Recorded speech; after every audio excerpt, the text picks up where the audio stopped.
오늘은 20년간의 직장 생활을 마치고 얼마 전 은퇴한 60대 김창섭님의 일상을 통해 은퇴 후 누구나 겪게 되는 4가지 단계와 노후에 절대 하면 안 되는 5가지를 소개해 드리겠습니다. 1단계는 걱정과 불안의 단계입니다. 은퇴 후 처음 드는 감정은 걱정과 불안입니다. 이제부터 나는 어떻게 무엇을 하면서 살아야 하나? 현재 가진 거라곤 서울의 작은 아파트 한 채, 모아둔 금융자산도 별로 없습니다. 이런 여러 가지 고민으로 요즘에 일생 없던 불면증도 생겼습니다. 입맛도 별로 없습니다. 머리를 감고 나면 욕조에 빠진 머리털이 한가득입니다. 일어나면 피곤하고 주름은 또 늘어난 것 같습니다. 잠을 자주 깨기도 하고 불안해서 강좌도 듣고 자격증을 따기도 합니다.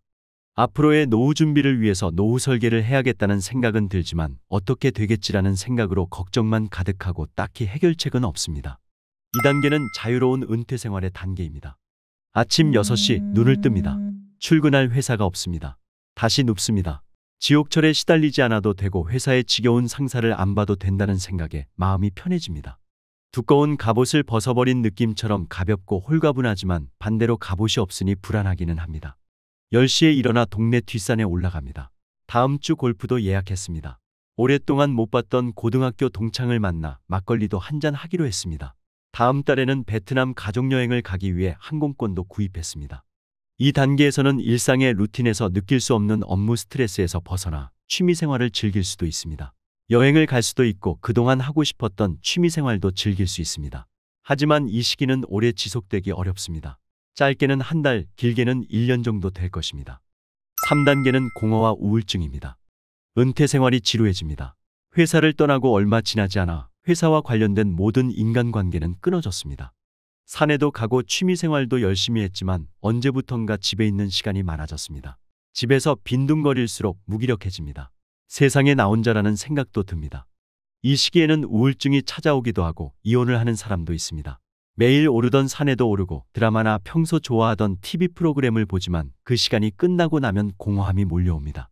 비슷한 나이에 왕성하게 활동하며 성공한 사람들을 봅니다. 열심히 살았지만 그동안 뭐 했나 자책감에 빠지기도 합니다. 사회에서 인정받고 아직도 활동하는 동창이나 친구들도 있습니다. 동창회 같은 모임에 나가는 것도 꺼려집니다. 그들을 만나면 제일 먼저 묻는 너 요즘 뭐 하냐라는 질문이 불편하게만 느껴집니다. 돈 문제도 그렇습니다. 직장 생활할 때는 누군가를 만나면 먼저 계산을 하는 편이었습니다. 계산 문제로 상대와 눈치 보는 것이 싫었기 때문입니다. 그러나 은퇴 후에는 누가 계산해야 하지 하며 눈치를 살피게 됩니다. 여행을 가도 조금 불편하더라도 가성비를 먼저 따지게 되었습니다. 더 이상 돈을 벌어오지 않는 자신에게 가족들의 시선도 싸늘해지는 것 같습니다. 재수가 없으면 100살까지 산다고 하는데 퇴직금도 모아둔 돈도 그때까지 견딜 수 없을 것 같습니다. 이렇게 어영부영 시간만 보낼 수 없으니 다른 일을 시작해서 용돈이라도 벌어야겠다는 생각이 듭니다. 4단계는 도전과 시행착오의 단계입니다. 이왕 이렇게 된 거 전업투자라도 해볼까 싶어 주식과 부동산 책을 사서 수험생처럼 공부했습니다. 처음에는 불가능해 보이는 말이었지만 책을 읽을수록 가능한 일처럼 보였습니다. 갑자기 자신감이 붙습니다. 관련 경력이 전무한 생초보가 하기에는 치킨집이 제일 쉬워 보입니다. 절대 망할 일이 없을 것 같은 프랜차이즈 치킨집을 시작합니다. 하지만 모든 것이 프랜차이즈를 통해 투자금이 빠져나가다 보니 본사에 내는 고정 지출비를 감당하기가 힘이 듭니다. 결국 창업은 포기하고 다시 취업을 하려고 합니다. 구직 사이트에 이력서를 10군데나 넣어보았지만 어디서도 연락이 없습니다. 내가 겨우 갈 수 있는 곳은 001짜리 정도입니다. 그러나 그것마저 경쟁이 치열합니다.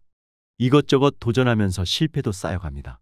이렇게 도전과 시행착오를 반복하면서 은퇴지옥에서 벗어날 방법을 찾는 단계입니다. 자신이 좋아하고 잘할 수 있는 일을 찾게 됩니다. 일하는 것이 즐겁고 보람이 있습니다.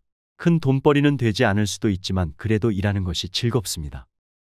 이처럼 사회에서 성공적으로 잘 나가던 사람도 은퇴를 하게 되면 남은 인생에 대한 불안과 압박감으로 마음이 급해져서 악수를 두는 경우가 많습니다.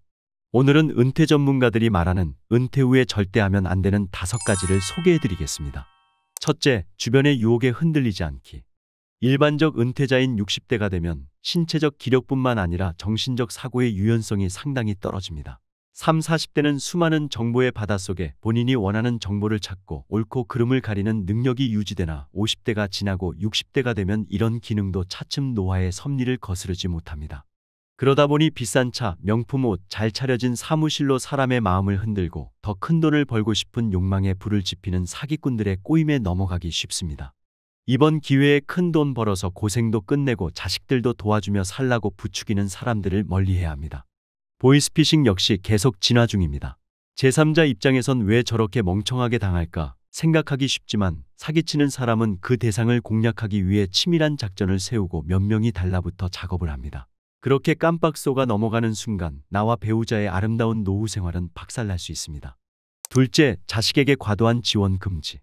요즘 자녀 리스크라는 말이 있을 정도로 자식 문제가 노후의 걸림돌이 되고 있습니다. 자식이 사업을 시작한다거나 결혼을 한다고 해서 모아둔 노후 자금이나 퇴직금을 자식에게 전부 주는 것은 절대 하지 말아야 합니다. 주변에 자식에게 가진 재산을 미리 증여했다가 늙어서 서러운 일을 겪는 사람들이 많습니다.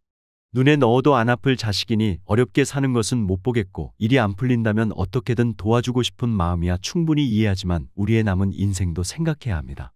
자신의 노후 자금을 우선으로 생각하고 자식에게는 적정선까지만 지원할 것을 당부드립니다. 셋째, 모르는 분야의 투자 금지.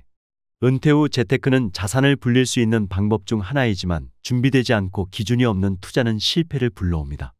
간혹 주변인들이 주식이나 부동산 투자로 많은 돈을 벌었다는 소식을 듣고 투자에 눈독을 들이게 되는 경우가 있습니다. 그러나 어떤 분야에서건 문제는 공부도 하지 않고 전혀 그 분야에 대해 알지도 못하면서 귀동냥으로 투자를 한다며 큰 돈을 거는 사람들이 많다는 것입니다. 요즘 매스컴이나 뉴스에서 또 부동산 시장이 되살아난다며 투자를 부채질하는 경우가 많습니다. 그러나 우리 주변에는 주식이나 부동산 투자로 돈방석에 앉게 될 확률보다 원금도 지키지 못하는 사람이 허다하다는 사실을 반드시 기억해야 합니다. 넷째, 준비 안 된 창업. 준비 안 된 창업이 무조건 성공하리라는 생각은 금물입니다. 경험이 없는 창업자들이 쉽게 의지하는 곳이 바로 프랜차이즈인데요. 은퇴 후 받은 퇴직금을 모아 치킨집이나 프랜차이즈 카페 등의 사업체를 창업하는 경우가 많습니다. 그러나 주위에 프랜차이즈 사업으로 큰 돈을 벌었다는 분을 본 적 있으신가요? 프랜차이즈 회사 본사는 돈을 벌었을지 모르겠지만 가맹점을 해서 큰 돈은커녕 온 가족이 매달려 생활비 벌어가기도 만만치 않습니다. 온라인상에 올라오는 성공 후기만 믿고 뛰어들기에는 어려운 길입니다. KB금융연구소에 의하면 퇴직 후 창업자들 중에서 진출 후 70%는 3년 이내에 망하고 5년 이내는 99%가 폐업을 한다는 통계가 있습니다. 많아 보였던 퇴직금은 순간의 잘못된 선택으로 순식간에 증발할 수 있습니다. 창업한 후 일이 잘 풀리지 않을 경우 더욱 비참한 삶으로 치닫을 수 있으니 신중한 고민이 필요합니다. 다섯째, 아무것도 하지 않는 것. 은퇴 후 아무것도 하지 않으면 마음이 허전해지고 우울증이 찾아올 수 있습니다. 행복한 노후를 위해 새로운 의미를 부여하고 노력을 기울여야 합니다. 봉사활동이나 자신에게 적합한 활동을 찾아 행복한 은퇴 생활을 만들어 나가세요. 새로운 취미를 찾거나 학습을 통해 자기 개발을 할 수 있습니다. 이렇게 하면 삶에 더욱 풍요로움과 의미를 더할 수 있습니다. 또한 가족과 친구들과 함께 보내는 시간을 소중히 여기고 다양한 경험을 쌓아나갈 수도 있습니다. 결국 은퇴 후에도 다양한 방법으로 자신의 삶을 풍요롭게 만들 수 있습니다. 오늘 내용 도움이 되셨나요? 도움이 되셨다면 주변 지인분들께도 오늘 영상 많이 공유해 주시고요. 저는 다음 시간에 시니어분들께 더욱더 도움되는 정보로 다시 찾아오겠습니다. 오늘도 끝까지 시청해 주셔서 감사합니다.